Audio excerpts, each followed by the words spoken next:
Today I want to tell you about a town that almost existed on Colonel's Island in the late 1800s called South Brunswick. Don't get this confused with the south end of Brunswick. This was over on Colonel's Island. You can see on the map here, here's the Brunswick River here, or the Turtle River. And you can see that's where Colonel's Island is today. And this was the plan or the advertisement for South Brunswick. In 1898, W.T. Penham, financiers from Atlanta and New York, and also Norman W. Dodge for the Brunswick Harbor and Land Company. Their plans was to build a town on Colonel's Island called South Brunswick.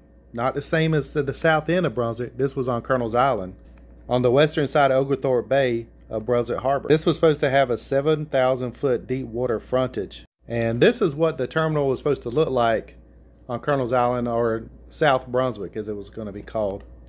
The plan was by 1900 was the property be built up with large wharfs with commercial activity booming. The Brunswick Harbor and Land Company bought Colonel's Island in 1887 and built the South Brunswick Terminal Railroad, a terminal rail line from South Brunswick, which was on Colonel's Island, to Waynesville, Georgia. And this is their advertisement they had to advertise the immediate construction of the South Brunswick city.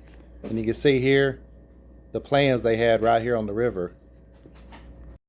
The plan for South Brunswick on Colonel's Island was to have large docks handling 6 large steamships that carried cotton. Some of the other commodities that the ships were supposed to carry was cotton, pig iron, cottonseed oil, cottonseed meal, coal, fertilizers, Cuban pig iron, ties, and fruit.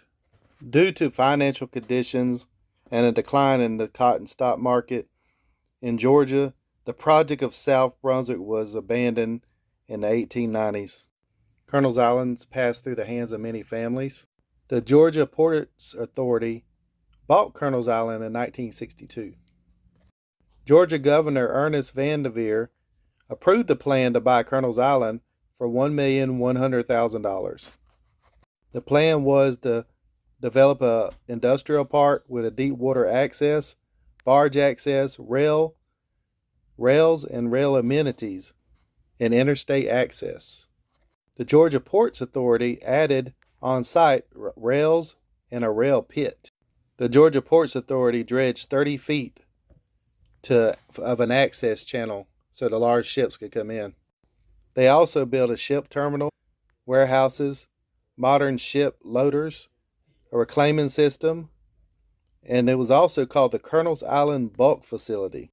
IEP, which deals with automobiles, bought Colonel's Island in 1986, and they used the Ro-Ro cargo style, which is still being used today.